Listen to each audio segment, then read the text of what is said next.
Tie को बांधते हुए एकांशी के मन की घबराहट अब कुछ कम हो गई थी और उसका पूरा ध्यान सिर्फ अयांश के गर्दन के चारों ओर लिपटी टाई पर ही गड़ा हुआ था। इसलिए जब अयांश ने उसे पूरी तरह समझा दिया तब अपने पट्टी किए हुए हाथों को धीरे धीरे एकांशी के हथेली से हटाकर नीचे ले आया।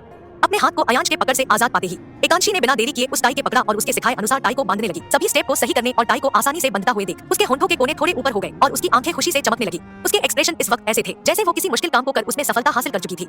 उसकी मासूम सी लापरवाह मुस्कान को देख अयांश बिना कुछ सोचे ही अपने कदम को इस तरह आगे लेने लगा जैसे वो एकांशी के उन कोमल सुंदर सी मुस्कान लिए होंठों को छूना चाहता था। लेकिन जैसे ही वो अपनी जगह से थोड़ा मूव हुआ एकांशी ने बिना उसके चेहरे पर नजर डाले उसके दोनों कंधों को पकड़कर रोक दिया और वापस से अपने हाथों को टाई पर ले आई। उसे इतने ध्यान से टाई को बांधने में डूबा हुआ देख अयांश एक बार में ही रुक गया और अपनी भाव से भरी नजरों को उसके लंबी ऊपर नीचे होती पलकों पर टिका दिया। शीतलता में लिप उसके चेहरे को निहारते हुए अयांश कहीं खोने सा लगा था। उसका दिल अपने वास्तविक गति को कब का छोड़कर आगे बढ़ चुका था, लेकिन अब उसकी सांसें भी बेकाबू होने लगी थी। हालांकि वो अपने मजबूत नियंत्रण के कारण खुद को किसी भी तरह से एकांशी के करीब जाने से रोके हुए था।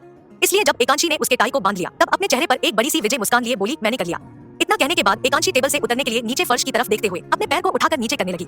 उसी पल अयांश ने बिना किसी चेतावनी के उसके पतले कमर को अपने दोनों हाथों से पकड़ा और एक ही सेकंड में उसे नीचे फर्श पर खड़ा कर दिया। यूं अचानक अयांश के इस बदले से बर्ताव की वजह से एकांशी पहले ही शौक की वजह से कुछ अतिरिक्त सोच नहीं पा रही थी और अब अचानक उसके द्वारा कमर पर हाथ रख लेने से एकांशी और अधिक सदमे में चली गई। उसका दिमाग खाली होने लगा जैसे उसमें हवा के अलावा कुछ ना हो। शादी के बाद से लेकर अब तक का एकांशी का ये सबसे खुशनुमा पल था जब अयांश उसके साथ था और बिना किसी नफरत के उससे बात कर रहा था। इस लम्हे में दोनों का अकेलापन उनसे कोसों दूर था और एक अंतः प्यार का एहसास दोनों के दिल के दरमियान गर्म और मीठा एहसास घोले जा रहा था। एक दूसरे की आंखों के गहराई में उतरते हुए दोनों की सांसें अस्थिर हो चली थी और अयांश अपने सिर को धीरे से झुकाते हुए एकांशी के होंठों के करीब बढ़ने लगा था। वहीं एकांशी अयांश को बेपरवाही से अपने करीब होते हुए आसानी से देख रही थी। इतनी दफा उसके करीब होने के बावजूद भी उसे इस वक्त की नजदीकी का एहसास कुछ अलग और निराला सा लग रहा था। अयांश के इस अप्रोच से एकांशी की पलकें बिना रुके फड़फड़ा रही थी और उसकी तेज धड़कनों की आवाज उनके कानों में मीठा प्यार भरा रस घोलने का काम कर रही थी। शायद यही वजह थी कि दोनों में से कोई भी एक दूसरे को रोकना नहीं चाहता था और दोनों ही अपने करीबी जज्बात को महसूस करना चाहते थे। इसलिए धीरे धीरे बढ़ते हुए अयांश एकांशी के इतने करीब आ चुका था कि उनकी उष्ण से भरी सांसें एक दूसरे के चेहरे पर पड़ने लगी थी और उनके होंठ एक दूसरे से छूने में बस आधे इंच की दूरी पर ही थे। लेकिन वो पूरी तरह एक दूसरे के होंठों को छू पाते उससे पहले ही अयांश का मोबाइल उसके पॉकेट में वाइब्रेट करते हुए रिंग करने लगा। फोन से आई अचानक से आवाज से दोनों एक झटके में एक दूसरे से अलग होकर इस तरह विपरीत दिशा में पलट गए। वो चोरी कर रहे थे।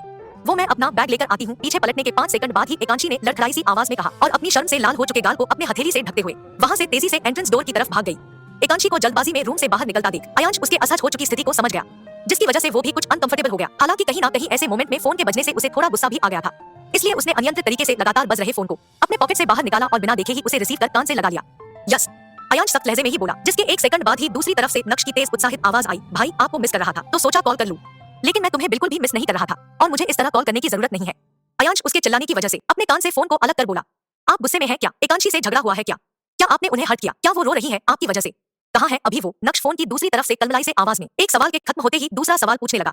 इधर नक्श का एकांशी के लिए इतना फिक्रमंद होना अयांश के दिल में किसी तीर की तरह चुभने लगा, जिसकी वजह से उसकी आंखें गहरी और ठंडी हो चली और अनायास ही उसकी उंगलियां उसके फोन के दरमियान कसने लगी जैसे वो नक्श को एकांशी का नाम लेने से रोकना चाहता था। इसलिए उसने सामान्य से ज्यादा कर्कश भाव से उससे कहा, मैंने तुम्हें पहले भी कहा था ना कि तुम उसे भाभी बुलाया करो, फिर तुम उसे नाम से कैसे बुला सकते हो और तुम इतनी फिक्रमंद क्यों हो उसके लिए? क्या मैं नहीं हूँ यहाँ उसके साथ? और हाँ, मैं उसकी वजह से गुस्से में नहीं हूँ। ये गुस्सा तुम्हारे लिए है। तुम एक कबाब में हड्डी की तरह हो या फिर तुम खुद को एक टांग अड़ाने वाले इंसान की तरह भी मान सकते हो। इतना कहने के बाद अयांश ने बिना उसे कुछ भी अच्छे से समझाए और बिना उसकी आगे की बात सुने फोन को डिस्कनेक्ट कर दिया। अयांश की इस अजीब सी बात और लहजे को सुनकर नक्श को कुछ भी समझ नहीं आया और वो फोन के काट दिए जाने के बाद भी चिल्लाता रहा, भाई क्या कहा आपने? भाई भाई भाई। कुछ पलों तक फोन की दूसरी तरफ से आवाज आने का इंतजार करने के बाद नक्श ने भी अपने कान से फोन को हटा लिया और उसमें कॉल को डिस्कनेक्ट देख खुद में ही बड़बड़ाने लगा, मैंने क्या किया और कबाब की बात कहां से आ गई बीच में? भाई बंगलौर जाकर कबाब खा रहे हैं क्या? और अगर खा रहे हैं तो उसमें आई हड्डी मेरी गलती थी क्या जो मुझ पर गुस्सा हो रहे थे? ये तो सेफ की गलती होगी ना। और ये एक टांग वाला इंसान कौन है? एक पल तक सोचने के बाद वो बोला, हो सकता है भाई एक टांग वाले इंसान के साथ कबाब खा रहे हो। नक्श खुद में बड़बड़ा ही रहा था कि तभी उसे घर के बेल बजने की आवाज सुनाई पड़ी, जिसे सुनने के बाद नक्श ने पहले 10 मिनट तक तो पूरी तरह इग्नोर कर दिया, लेकिन जब बेल लगातार बजने लगी तब हारकर नक्श को बेडरूम से बाहर निकलना ही पड़ा। अभी भी नाइट सूट पहने नक्श के बाल उसके चेहरे पर बेढंगे तरीके से बिखरे हुए थे। यहाँ तक कि कमरे से बाहर आने से पहले उसने खुद के स्लीपर्स भी नहीं पहने थे और आलस से भरे कदमों से चलते हुए आखिरकार वो लिविंग रूम से होते हुए दरवाजे तक पहुंच गया। क्या होगा कहानी में आगे जानने के लिए सुने अगला एपिसोड सिर्फ प्रतिलिपि FM पर। दरवाजे को बेध्यानी से खोलने के साथ ही उसने एक हाथ को उठाकर अपने सिर को खुजलाना शुरू किया और अपनी आंखों को बंद किए एकदम सुस्त से आवाज में कहने लगा, जो भी काम है 4 दिन बाद होगा। भाई अभी घर पर नहीं है और मैं यहाँ बस मेहमान के तौर पर। इतना कहते कहते जब उसने आंखें खोली तब अपने सामने सफेद सी ड्रेस में खड़ी आरोही के शौक से खुले मुंह को देख नक्श के शब्द ही खत्म हो गए और अनायास ही उसकी नजर अपने कपड़ों की तरफ मुड़ गई। एक ढीली सी पिंक कलर की रैबिट डिजाइन नाइट सूट में खुद को देख नक्श ने 1 सेकंड भी जाया नहीं किया और तेजी से दरवाजे को आरोही के मुंह पर ही बंद कर दिया। इन्वेस्टमेंट की वजह से उसने अपनी आंखों को मीच कर बंद किया और वहां से अपने रूम में भागने से पहले आरोही से चिल्लाकर बोला, मैं अभी आता हूँ, जाना मत। 10 मिनट में रेडी होने के बाद नक्श ने दरवाजे को खोला और आरोही को अंदर आने के लिए कहने से पहले थोड़ा झिझकने लगा, क्योंकि आरोही अब भी उसे देख दबी सी हंसी हंस रही थी। इसलिए वो भी नजरें नीचे कर वहां से अंदर आने के लिए बोल लिविंग रूम की तरफ बढ़ गया। अंदर आने पर आरोही पीछे मुड़ी और प्रेम जो कि घर के एंट्रेंस गेट से काफी दूर खड़ा था उसे आवाज देते हुए कहने लगी, प्रेम यहाँ आ जाओ, बाहर धूप है। इधर प्रेम शब्द कान में पड़ते ही नक्श तेजी से पीछे पलटा और अपने सिर को थोड़ा सा टेढ़ा कर बाहर की तरफ देखने लगा। वहाँ बाहर कल रात वाले हैंडसम लड़के को अपने दरवाजे की तरफ बढ़ता देख नक्श बिना कुछ सोचे समझे अपनी जगह से दौड़ा और लिविंग के दरवाजे तक पहुंचकर मुंह बनाते हुए दरवाजे को प्रेम के मुंह पर ही बंद कर दिया। नक्श की इस अजीब सी अपमान करने वाली बर्ताव को देख आरोही समझ नहीं पाई कि वो ऐसा क्यों कर रहा है, इसलिए वो भी दरवाजे तक बढ़ गई और नक्श के कंधे पर हाथ रखकर पूछने लगी, नक्श क्या हुआ, आपने इसे बंद क्यों कर दिया? वो बाहर मेरा दोस्त खड़ा है, प्लीज दरवाजे से हटिए, मुझे खोलने दीजिए। नहीं, मेरा घर गंदा है, तुम्हारा हैंडसम बॉयफ्रेंड यहाँ कंफर्टेबल नहीं होगा। वैसे भी इंसान को कुछ फ्रेश एयर भी लेना चाहिए, उसे बाहर ही छोड़ दो, मैं तुम्हारे लिए कुछ ठंडा ले आता हूँ। नक्श ने आरोही को एक नजर देख कहा और दरवाजे के नॉब को छोड़कर किचन की तरफ बढ़ने लगा। तभी उसके कानों में आरोही की आवाज पड़ी जो कि कह रही थी, लेकिन आपसे किसने कहा कि वो ही मेरा बॉयफ्रेंड है? ये मैटर नहीं करता कि मुझे कैसे पता चला, वैसे ये एक कॉमन बात है, वीकेंड पर सारी लड़कियां अपने बॉयफ्रेंड के साथ ही बाहर घूमने जाती है। मेरे किचन में जाने के बाद दरवाजे को मत खोलना, वरना मैं तुम्हें भी बाहर निकाल दूंगा। कहते हुए नक्श किचन की तरफ बढ़ गया और आरोही उसके दिमाग में पैदा हुई बॉयफ्रेंड वाली गलतफहमी को दूर करने के लिए कुछ भी ना कह पाई। हालांकि वो एक नजर दरवाजे पर देख प्रेम के लिए अफसोस भी कर रही थी, इसलिए उसने धीरे से दरवाजे को खोल दिया और प्रेम को तलाशने लगी। तभी कहीं जाकर उसकी नजर प्रेम पर पड़ी जो अपने लंबे कद काठी के साथ चलते हुए कार की तरफ बढ़ रहा था। दरवाजे को खोल वो प्रेम की तरफ भागने ही वाली थी कि उसी पल नक्श पीछे से आ गया और अपने दोनों हाथों को दरवाजे से टिकाकर आरोही को घूरते हुए आहिस्ते से बोला, वो चला गया, क्या तुम उसके बिना एक पल भी नहीं रह सकती? अचानक से नक्श की आवाज अपने बिल्कुल करीब महसूस करने से आरोही स्तब्ध हो गई। उसकी पलकें स्थिरता से एक जगह ही रुक गई और उसकी सांसें उसके गले में ही कहीं अटक कर रह गई, जिसकी वजह से वो कोई मूव ना कर पाई सिवाय पीछे घूमकर नक्श के चेहरे को देखने के अलावा।